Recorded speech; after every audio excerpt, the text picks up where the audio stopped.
Salam sehat dan sejahtera. Kembali lagi kita bertemu pada hari ini dalam renungan harian Toraya, edisi Rabu 18 Mei 2022. Pembacaan kita pada hari ini terambil dari Lukas 10 ayat 25 sampai yang ke-37. Mari kita berdoa. Tuhan Allah Bapa kami di dalam surga, kami mengucap syukur atas hari yang indah yang Kau anugerahkan kepada kami.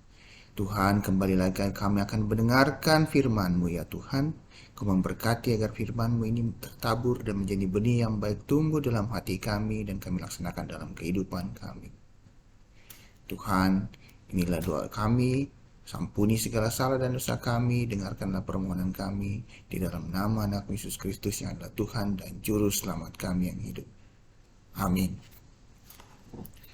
Lukas 10 ayat 25 sampai 37.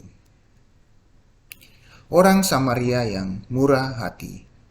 Pada suatu kali berdirilah seorang ahli Taurat untuk mencobai Yesus, katanya, "Guru, apa yang harus kuperbuat untuk memperoleh hidup yang kekal?" Jawab Yesus kepadanya, "Apa yang tertulis di dalam hukum Taurat? Apa yang kau baca di sana?" Jawab orang itu, "Kasihilah Tuhan Allahmu dengan segenap hatimu dan dengan segenap jiwamu, dan dengan segenap kekuatanmu, dan dengan segenap akal budimu, dan kasihilah sesamamu manusia seperti dirimu sendiri." Kata Yesus kepadanya, "Jawabmu itu benar, perbuatlah demikian, maka engkau akan hidup." Tetapi untuk membenarkan dirinya, orang itu berkata kepada Yesus, "Dan siapakah sesamaku manusia?" Jawab Yesus, "Adalah seorang yang turun dari Yerusalem ke Yeriko. Ia jatuh ke tangan penyamun-penyamun yang bukan saja merampoknya habis-habisan, tetapi yang juga memukulnya, dan yang sesudah itu pergi meninggalkannya setengah mati. Kebetulan ada seorang imam turun melalui jalan itu. Ia melihat orang itu, tetapi ia melewatinya dari seberang jalan. Demikian juga seorang Lewi datang ke tempat itu. Ketika ia melihat orang itu, ia melewatinya dari seberang jalan. Lalu datang orang Samaria yang sedang dalam perjalanan ke tempat itu. Dan ketika ia melihat orang itu, tergeraklah hatinya oleh belas kasihan. Ia pergi kepadanya, lalu membalut luka-lukanya. Sesudah ia menyiraminya dengan minyak dan anggur, kemudian ia menaikkan orang itu ke atas keledai tunggangannya sendiri, lalu membawanya ke tempat penginapan dan merawatnya. Keesok harinya ia menyerahkan 2 dinar kepada pemilik penginapan itu, katanya, "Rawatlah dia, dan jika kau belanjakan lebih dari ini, aku akan menggantinya waktu aku kembali." Siapakah di antara ketiga orang ini menurut pandanganmu adalah sesama manusia dari orang yang jatuh ke tangan penyamun itu? Jawab orang itu, "Orang yang telah menunjukkan belas kasihan kepadanya." Kata Yesus kepadanya, "Pergilah dan perbuatlah demikian." Amin. Tema kita pada hari ini, kukasihi walau tak kukenal, kukaboroi mui angku tang sitandan. Berkenankah Anda menolong seseorang yang Anda tidak kenal saat orang itu mengalami kecelakaan dan itu tidak terjadi tepat di depan saudara? Jika ya, lalu bersediakah Anda menolongnya sampai sembuh dengan menggunakan biaya yang bersumber dari Anda? Yesus menyampaikan perumpamaan dengan 3 tokoh yang berbeda, yaitu seorang imam, seorang Lewi, dan seorang Samaria. Dari ketiga sikap yang ditunjukkan dalam perumpamaan itu, hanya orang Samaria yang disebut Yesus yang paham sesamanya manusia, ayat 36 dan 37. Kenapa? Karena orang Samaria yang menunjukkan belas kasihan yang dibuktikan terhadap orang yang tidak dikenalnya, ayat 33 sampai 37.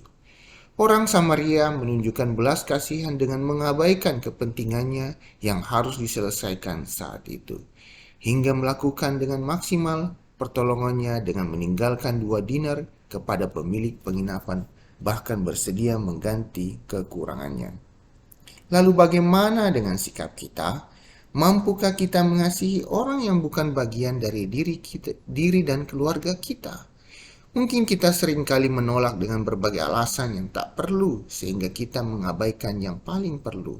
Namun perlu kita pahami bahwa iman kepada Kristus membuat kasih kita tidak bergantung kepada keadaan di luar kita, tetapi kepada keputusan dalam diri kita.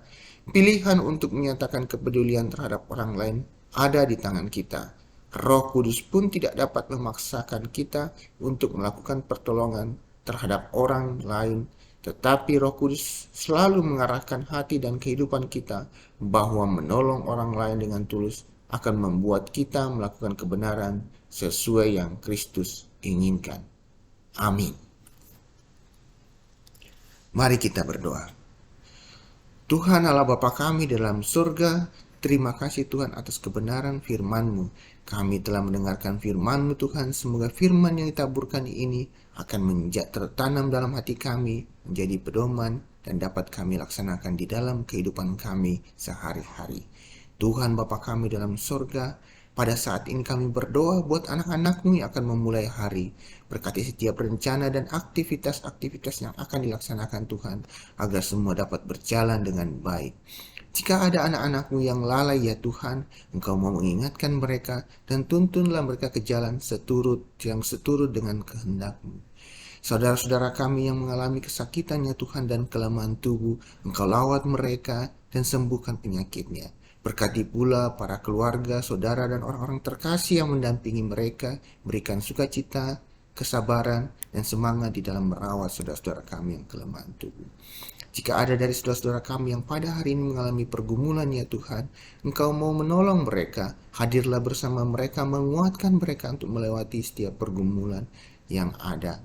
Bagi saudara-saudara kami yang hari ini dikaruniakan berkat dan sukacita, Engkau menggenapi setiap sukacita itu Tuhan. Engkau mau mengangkat mereka agar mereka senantiasa bersyukur atas segala berkat yang senantiasa Kau berikan kepada kami. Tuhan Bapa kami dalam surga, kami juga berdoa bagi saudara-saudara kami, orang tua kami yang berusia lanjut ya Tuhan. Di umur-umur yang indah ini Tuhan, berikan semangat, sukacita, kesehatan yang maksimal bagi mereka di dalam menjalani kehidupan mereka.